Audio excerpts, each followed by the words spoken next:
A public defender is an attorney employed by the community and responsible for giving legal aid without cost to any person who seeks it and is financially unable to employ private counsel. It is his duty to defend those accused of crime until the issue is decided in a court of law. The first public defender's office in the United States was opened in January 1913. Over the years, other offices were opened. And today, that handful has grown to a network of lawyers cooperating to protect the rights of our clients. In many cases, we do more than defend a man legally. Sometimes he needs a special kind of help, as in the case of Fred Daniels. A cold drink. In machine.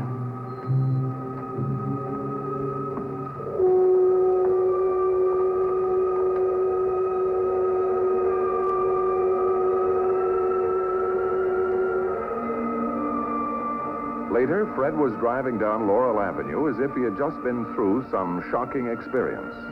Then it happened.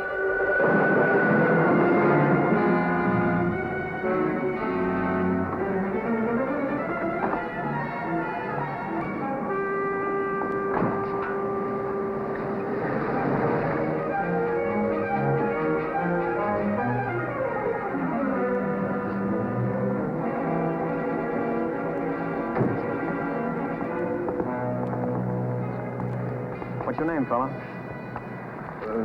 Daniels. Fred Daniels. Let's see your driver's license.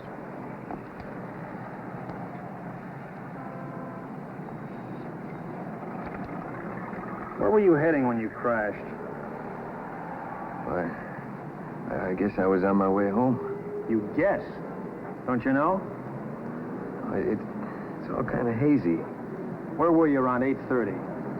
Well, I suppose that's kind of hazy, too. 8:30. Well? I'm trying to remember. Well, it shouldn't be too hard. Come on, Daniels, cut the stalling. I'm not stalling. I just can't remember. I don't suppose you remember sticking up that little store, either. But the owner gave a pretty good description of you and your car. You better come along with us.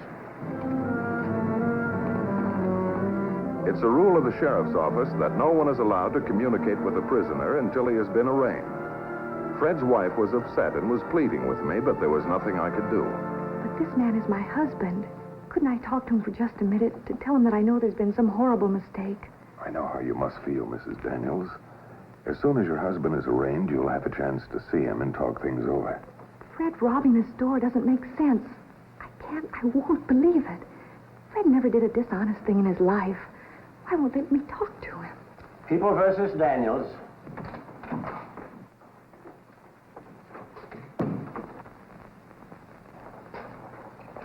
Have you an attorney? No, Your Honor. Have you the money to employ one? No, sir. Public defender appointed.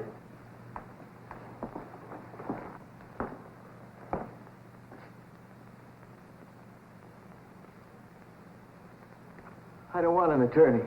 And I don't want a trial. Just leave me alone.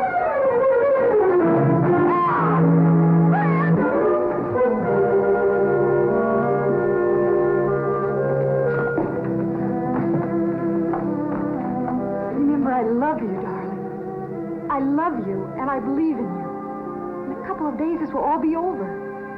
So don't worry. As soon as possible, I met Fred in the interview room.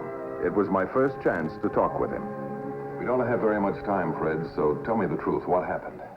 You gotta believe me, Mr. Matthews. I just can't remember. You mean you can't or don't want to remember? Well, of course I want to. All I remember is I left the house.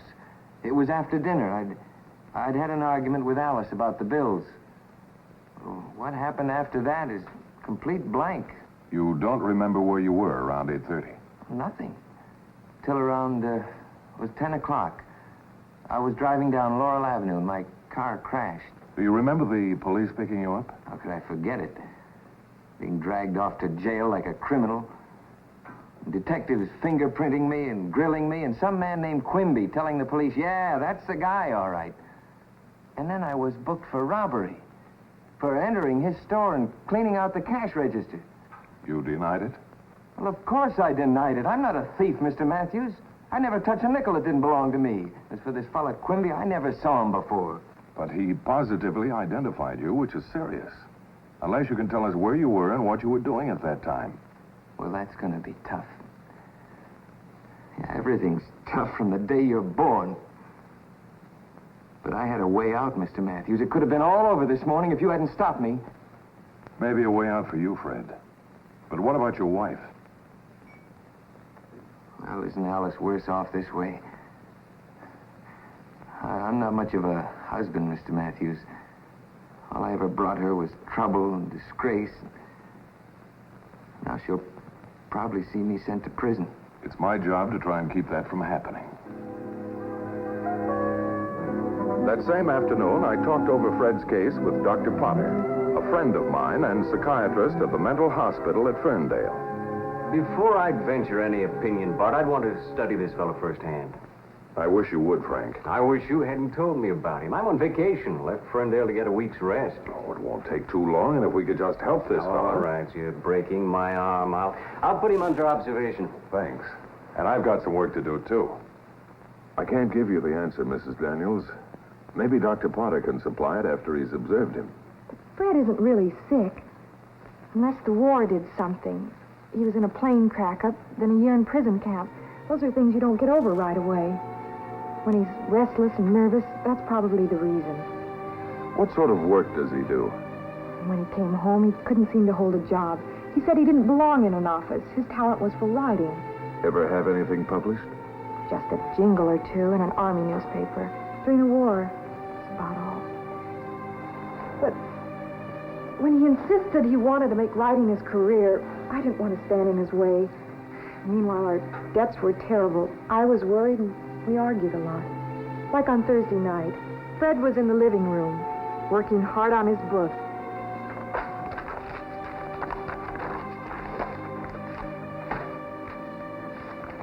Well, there it is.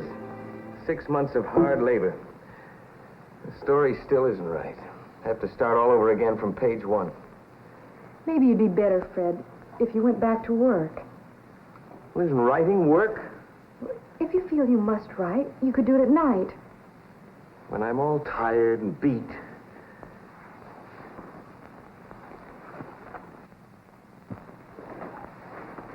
Do we have to go all over this again? Only yesterday you promised you'd look for a job. What happened with that interview with Mr. Blackwell? Mr. Blackwell? Yes, he made an appointment with you to meet him at his office. When you left here after lunch yesterday, I thought that's where you're going. I don't remember any appointment with a Mr. Blackwell. You don't? What are you talking about? No, I don't.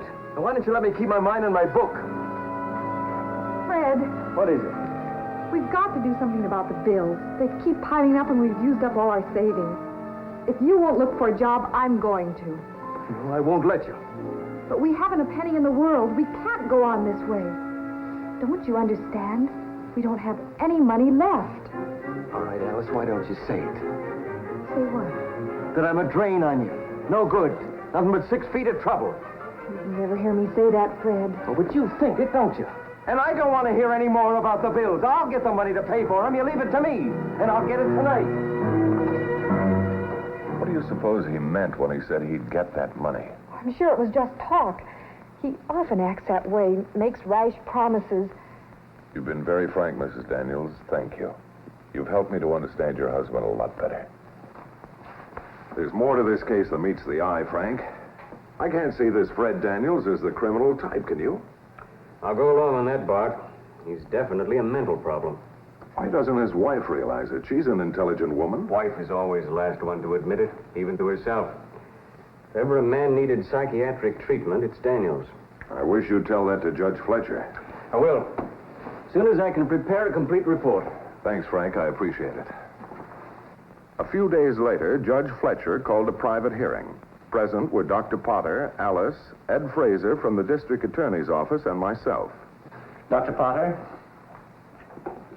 As Judge Fletcher will see in my report, our patient is the victim of fugue states, more commonly known as mental blackouts. Some of these spells last for hours at a time, during which he can remember nothing. He also suffers from a number of frustrations, which tend to aggravate an unbalanced mental condition. Could you make that a little clearer, Doctor? He's insecure. He shies away from responsibilities. And going blank is an easy way to shut out what you don't want to see or know or cope with. That's why he couldn't remember his appointment with Mr. Blackwell. And that Thursday night. If you could only help him, Dr. Potter. It's quite possible, but it may take some time. Then what would you recommend? If Your Honor would consider committing the patient to the mental hospital, I'd like to make him my personal responsibility. I don't want Fred committed to a mental institution. No, no! Now, please, Mrs. Daniels, don't let the official name frighten you. The hospital's a remarkable place. I've seen wonders performed there. And with Dr. Potter offering to take a personal interest, Fred will have the best of care. I'm sorry. It was just the first shock of the thing. I should be very grateful. All that matters is to see Fred get well again. Then I'll make a formal commitment. A copy will be sent to the district attorney's office and one to the public defender. The patient will be transferred to the mental hospital tomorrow, Doctor. Fred was waiting for me in the attorney's room of the city jail. Alice had come with me to say goodbye. Got encouraging news, Fred. You're leaving here, Fred. I'm leaving? You're being released under Dr. Potter's personal care. Oh, why do I need Dr. Potter? Nothing wrong with me. No, dear, but Dr. Potter says it's your nerves. Oh, that's silly. Or maybe I'm a little nervous. Who wouldn't be? Slapped into jail for no reason. He wants to help you. You won't have to stay in jail. Okay. Let Dr. Potter have his little fun, just so long as I'm home again and a free man. Oh, it's not quite that simple, Fred. You've got to be where he can keep an eye on you for a while. He wants you out at Ferndale at the mental hospital.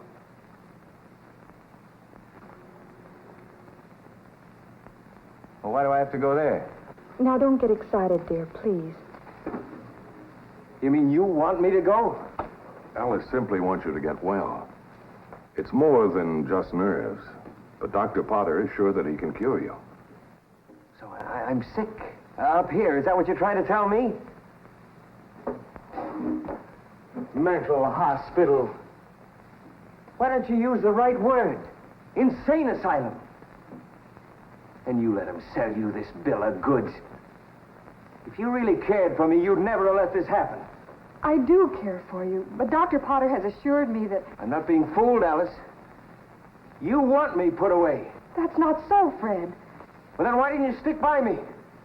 Oh, no one's kidding me. I'm just trading a barred cell for a padded one. It's a hospital, Fred, not an asylum. The finest of its kind in the whole country. You'll receive excellent care. You save your breath. Both of you. I don't buy it.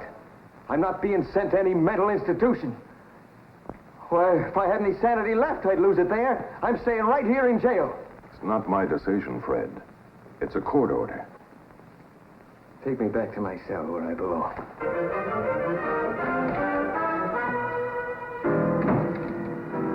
Mr. Matthews, I hope we're doing the right thing.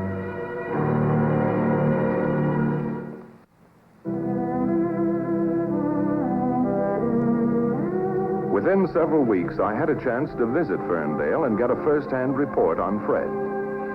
The hardest part of the job, Bart, was getting him here. Then he's giving you no trouble. I'd say he's becoming a model patient.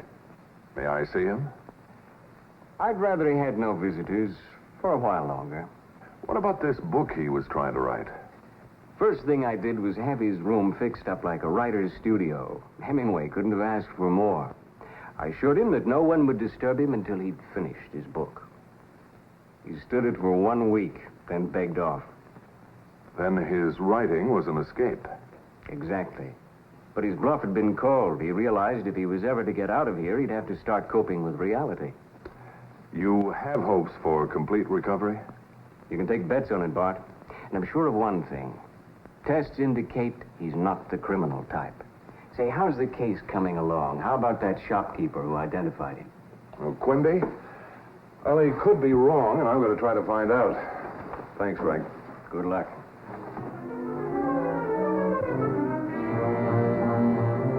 you're the public defender. You're the fellow that got Daniels in that mental hospital when he should be in jail.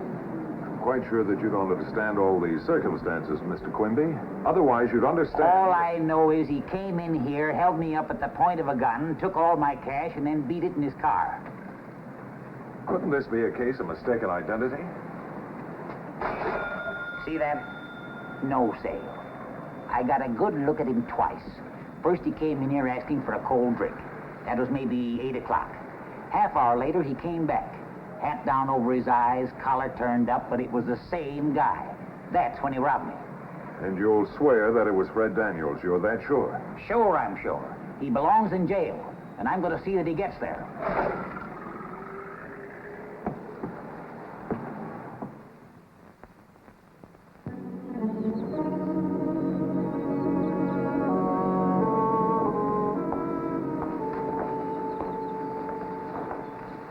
Are you scared? About what? About leaving here? What you're going to do? Oh, no, honey. That's what's so wonderful about it. I really feel for the first time like embracing the future and molding it. Well, I don't mean reshaping the whole world or anything like that, but I can sure go to work on our little corner of it. Fred, when I hear you talk like this, it's like you never came back from the war till just now. Welcome home, darling.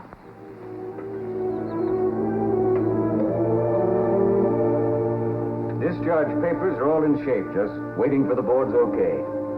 Mr. Matthews, there's been such a wonderful change in him. All he talks about is going home.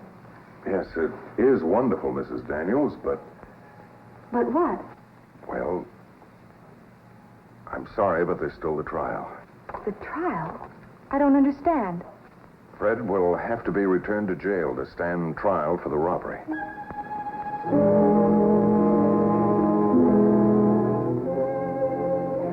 Stand trial? Why didn't you tell me this before? We thought it better to wait. And to keep him believing this was the beginning of a wonderful new chapter in our lives, when there's nothing ahead of him except... You have to realize that the truth might have retarded his recovery, Mrs. Daniels, even made it impossible. Why must he be made to go through this torture for a crime he didn't do? Let's not give up hope so fast, Mrs. Daniels. Must you build up a man in mind and body just to be able to tear him down again? Fred could only remember where he was that awful night. Perhaps we can help him remember. He's still my patient. It's my right to try any treatment I might want. So let's not give up yet. I'm giving you a shot of sodium pentothal, Fred. I'm hoping it'll give us the results that we want. Well, that's okay with me, Doctor. Anything to get me out of this jam. You understand what it does? It induces talk. Works on the subconscious, brings out things that your conscious mind might be resisting. So, just take it easy. Give it time to take effect. Think carefully. Think back. It's that Thursday night. You're at home with Alice. I want to write.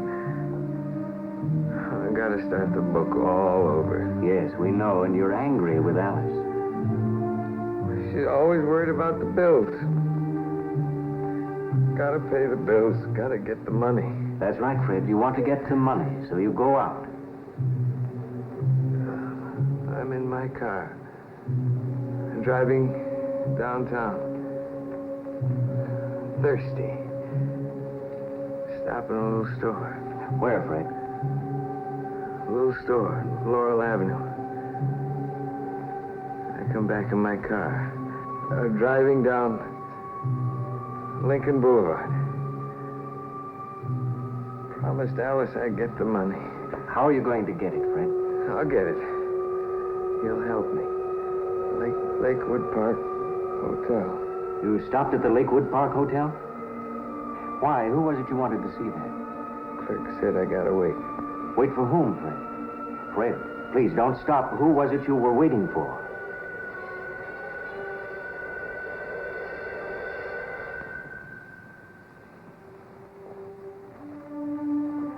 Why won't he tell you? I'm afraid this is where the block is.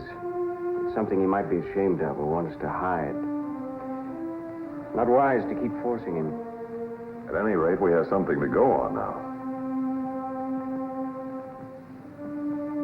Head all clear? It's much better. From what you tell me, I must have done an awful lot of talking. But not quite enough. Who could it have been you wanted to see at the Lakewood Park Hotel? I don't even remember being there, let alone who I wanted to see. Well, let's try and find out. If Dr. Potter will let Alice and me borrow you for a couple of hours, the room clerk may have the answer. Okay, Bart. Patient's yours. The public defender's office. Have you ever seen this man before? No, sir. I can't recall ever seeing this gentleman before. It's so important. Try to remember, please. We've got to find out why he came here. Look, ma'am, I talk to so many hundreds of people, one seems just like the other. If it's as important as you say, seems like this gentleman should be able to remember what he came here about. I only wish I could. Well, I'm sorry. Do you wish to register, sir? Well, I guess that's that. Bart! Bart Matthews. When's the last time I saw you? Not since you quit the force. Oh, Mr. and Mrs. Daniels, Joe Kilpatrick. Pleased to meet you. How do you do? You know, one guess and I can tell you what Joe's doing here. He's the house detective. It's as obvious as if he had a sign on him. You can't fool Bart. Haven't I met you before, Mr. Daniels? Oh, I don't think so. If Joe said he's met you, he has. He never forgets a face. It's my stock and trade. Hey, wait a minute. Maybe you met Fred here. You might be able to help us, Joe. We're trying to check up on something. Yeah, sure it was here about 6 weeks ago. You were asleep in the lobby and snoring loud enough to be arrested for disturbing the peace. Remember? I woke you up and asked what business you had here. Do you remember what time it was? Yeah, about 8. I just came on duty. You were waiting for someone, weren't you? And the clerk called and said you could see your friend now. It was someone on the 6th floor. Room 609. Always had a good memory for numbers. I just can't seem to connect things up. Who occupies 609? 609, that's Mr. Greenway. Is he in? I'll see, sir. Mr. Greenway's room, please. Oh, if one friend can't help another, it'd be a crazy world. Why didn't you let Alice know you were coming to see me? Well, I guess I was ashamed of asking for help. Oh, now that's nonsense. No, thanks. Well, anyway, everything's turning out all right. All we need is your testimony, Mr. Greenway. Well, sure, but there won't be much to it. Fred came up here and told me his troubles. He needed a little loan. After I gave it to him, we sat around until 9 shooting the old army breeze. He was here all that time. That's all I can say. Oh, that's all you have to say, right, Mr. Matthews? To old times, Fred, when we flew the hump together, huh? Now let's drink to new times, to the wonderful days ahead. Fred Daniels was released, free to go home and start life fresh. His experience in jail and in the mental hospital would make material for a book. But Fred is holding down a good job and tells me that he has neither time nor talent for any writing. Oh, incidentally, a man arrested just last week confessed to a series of robberies. Quimby's store was one of them. The case you have just seen was brought to a fair and just conclusion through the efforts of a public defender. Tonight, Philip Morris salutes Public Defender John L. Maddox, Marion County, Indianapolis, Indiana, and his staff for outstanding achievement in the cause of justice.